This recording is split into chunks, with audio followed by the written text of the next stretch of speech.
Now for our continuation of our annual meeting, it's how did we get here? How did we get here? And the session chairs will be Jackie Williams, one of the premier radiation biologists in the nation at the University of Rochester, and then co-chairing the sessions is Pat Worthington, who is the director of the Office of Health and Safety with the Department of Energy, and she's been a public servant for over 40 years in the federal government. So Jackie and Pat, if you could take over for the next sessions, thanks very much. And then again, on the process, as there are questions, write them down, and then we will have them collected during the sessions, and then when on the Q&A coming right after the end of the presentations, we'll try to address them directly. Thanks very much. Thank you, John, for the introduction. Because I'm a stickler for time, by the way, because we're already running 5 minutes behind, I'd like to go ahead and introduce the first speaker. So the first speaker was due to be Hedy Frisak, the chair of radiology at Memorial Sloan Kettering. That was going to be a very interesting meeting because the last time I met her, we were actually debating the safety of using intravascular brachytherapy for stenosis. We were on opposing sides. Unfortunately, due to a medical situation, she's unable to attend, but she's being ably replaced by Dr. Larry Dauer, medical physicist at Memorial Sloan Kettering, who also has a secondary appointment in radiology, so she was able to strong-arm into taking her place.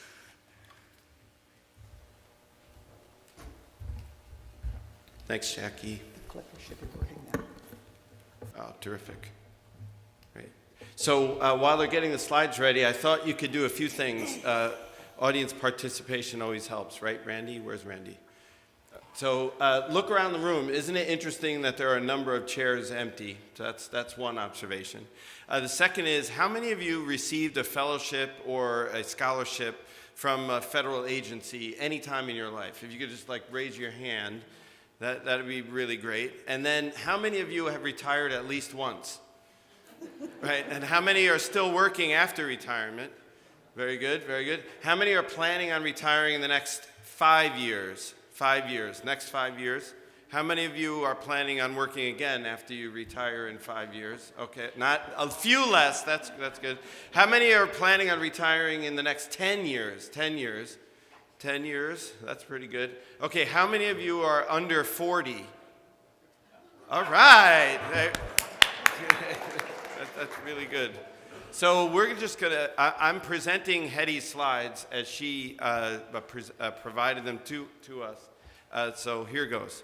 Some of them you have seen already, but one note is we're gonna try to concentrate for the next few minutes on demographic changes that may help the situation or exacerbate the situation that Dick already presented.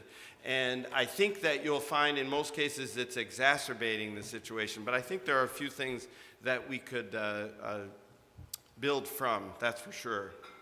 So, of course, we need to recognize that we have many, many benefits from the use of radiation. And ever since Ike and the Atoms for Peace program, these are just a few. I'm sure there's many others.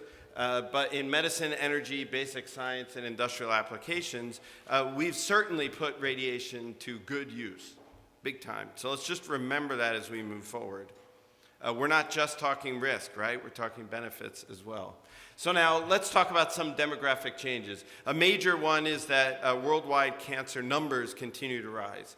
So in 2012, there's 14 million cases, 8.2 million deaths. By 2030, that's going to be 22 million cases, 13 million deaths. So already there's if we didn't have a meeting on where are the radiation professionals, this would be a clarion call to say, we need more radiation professionals already, just for that reason alone. Imaging and radiotherapy, of course, play a really important role, and advances over the last 10 years have shifted. So not only are we saving folks, but we're saving them and want to give them a really good quality life afterwards. We're especially finding that with child survivors of cancer, and now there are different issues that we need to be addressed. For example, that's just one.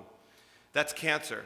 Worldwide cardiovascular disease rates also continue to rise. It's kind of shocking that by 2030, 25 million deaths due to cardiovascular disease worldwide. And some think that that is a little low on an estimate, and that's likely to increase even higher over the years. And of course, imaging and interventional procedures are essential roles in dealing with cardiovascular disease.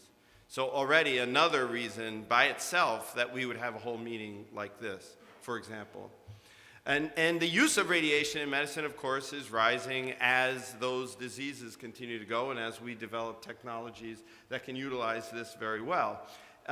We already know the famous pie chart, so Hetty didn't include that here, but it's interesting, of course, in the United States, we had a factor of 6 change in 25-ish years, and worldwide there was about a factor of 2 change in overall medical per capita use in the world. And what's kind of interesting is that worldwide numbers, the 3.6 billion, and this is 2006, already 10 years out of date information, uses of radiation in medicine. That 500 million, these are Bs, 500 million dental, for example, John puts a big exclamation point on what you talked about yesterday. Now, what about trends in utilization of CT? It's not listed here, but we're at around 70 to 80 million. It kind of bouncing a little bit, and it's actually back on the rise. Hetty's included national trends from 2000 to 2009 increased by almost a factor of 2, so 96% increase in CT utilization during that time period. At our own institution, we were 147% up during 2000 to 2009 just on CT alone. And then things leveled off for a bit. Some interesting press on CTs and like, and then manufacturers and of course users and the demand on getting more and more CTs for more and more people have resulted in another burst. And so at Memorial, we're already up another almost 30% from 2010 to 2015. So overall, more disease, more patients, more use. You know, one thing to think about, we as radiation professionals often live in the risk camp. And of course, we recognize the benefit camp and we talk about, well, we need to share benefit along with risk. But one thing we should think about is if you have justified, this is really important, if we justify use and then we optimize that use, that is a huge benefit to society. So the increasing use of justified, optimized imaging, hallelujah, right? This is really what we want across the world. But of course, you can't help people justify the use or help optimize unless you have radiation professionals along the way. So while that's a really good thing and a giant benefit, we can't get there just blinking our eyes and wishful thinking. What about energy? Just thinking demographically, while right now we're lucky, oil prices are low. I guess some people are lucky, some people aren't. Depends on where your money is these days. But looking ahead, there's going to be an 18% increase in the price of electricity in the U.S. by 2040, even though we have this little glut sort of happening. And right now, we've already transitioned. I think it was this year, it's the tipping point where we're going to be a net exporter for natural gas. And as of 17 and on, that's supposed to only grow.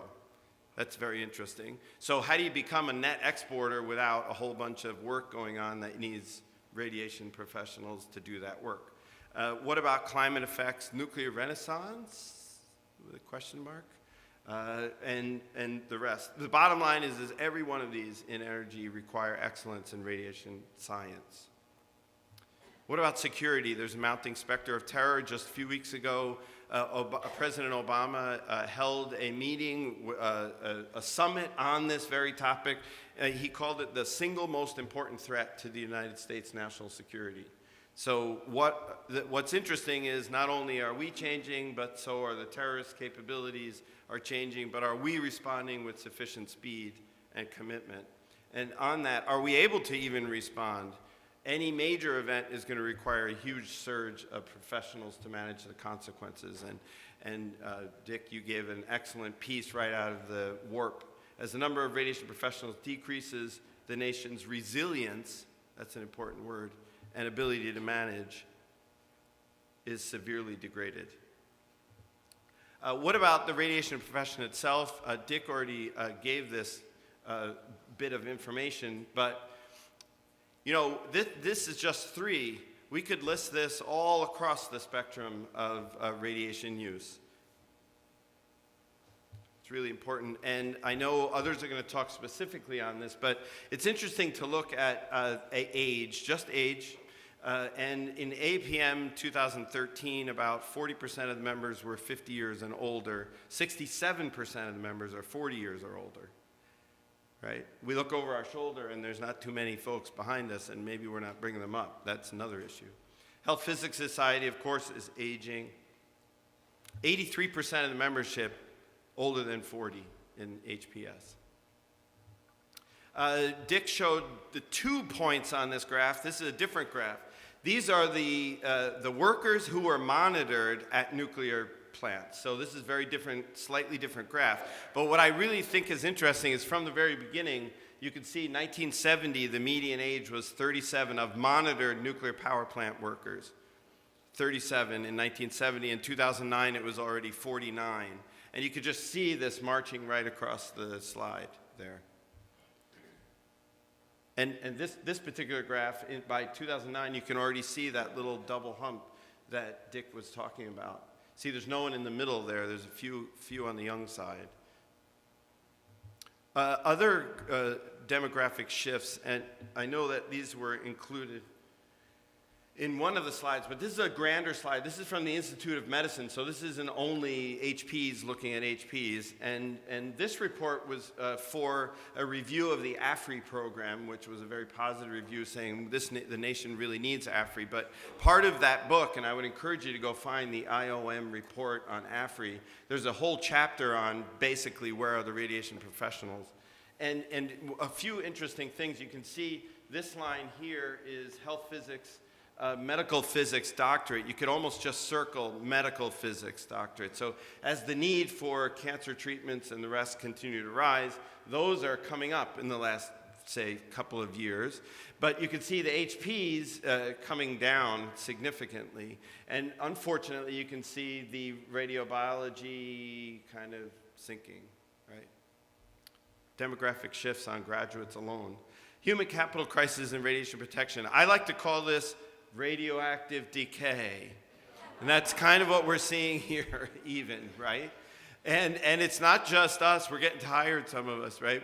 We need help, and so we need to help generate that. You guys have heard some of these, but I think the most telling of these messages is that the society's efforts to help respond to the crisis, it's not enough. We need something else. We're not able to respond yet. So we're going to talk a little bit about that, and I hope the rest of this meeting we get a chance to do that. I wanted to concentrate specifically on radiobiology because none of this really goes without decent research. Declining numbers of radiobiologists. Faculty numbers are scarce and aging. If you're a radiobiology faculty member, raise your hand. Raise your hand. See? That's in this room, right? The quality of didactic radiation biology education is threatened, even in medicine. I tell you, it's really hard. At Memorial, we have a number of fellows in our residency programs, and there are others who come from physics, but they may not have a radiation biology background, and we need to get them the to find a radiobiologist to teach them even that, just that little piece, is getting very, very difficult in New York City, for example. We're all coordinating and sending people all to one location, and it's a real challenge already, a significant challenge. The loss of research funding has basically decimated the ranks of university radiation biologists and other professionals that are related. So, one of the questions we need to ask is who will teach the increased need and the next generation of professionals, and not just the radiobiologists, but those people that rely on radiobiology to do their jobs. What about low-dose effects? We all know this. We still have much to learn here, and so right at a critical time when we need this information the most, we don't have anybody really to do the work, and so it's really kind of difficult. Also, shortfalls in science stand in sharp contrast to this other demographic changes that are emerging saying we need more radiation professionals. It's not just that we're radioactive decaying, it's that there's the definite increased need for the activity. Institute of Medicine specifically looked at this topic, and they said the supply of radiation health and radiobiology workforce will not meet the demand, period. That isn't that's not a clarion call, that's a statement of fact. So, in weaving, you have the warp and you have the weft, right? So the other piece for weaving a decent fabric are the facilities. And we have warp, where are the radiation professionals, but where are the radiation facilities? They're aging or closing or rusting or think about any of the institutions that you've been involved in, they've closed this part of the reactor down, that beam line doesn't exist anymore. At Georgia Tech, the reactor doesn't exist because of the Olympics and whatever else. I mean, you just start thinking about, well, I'd really love to be able to do this research, but there's only one place in the country now where I can do that. So research programs themselves are disappearing because the facilities themselves are disappearing. And so that's another aspect that we don't really talk about too much, but that's just as important. So the bottom line is the radiation brain drain is real, right? I mean, there's help wanted, but there's nobody there, right? The immediate attention is required. Now, there are some opportunities for improvement if we could just get them through the Senate, right? At least HR 35. So how many of you have any access to a Democratic senator? That's who we need. So before you leave, talk with John Boyce about how to convince your senator to champion this, because that's really all we need. So I think somewhere in this room is the right networking connection to push this thing over the line. So please look up anybody on the panel, especially John, right? Okay, John? You should be flooded with individuals.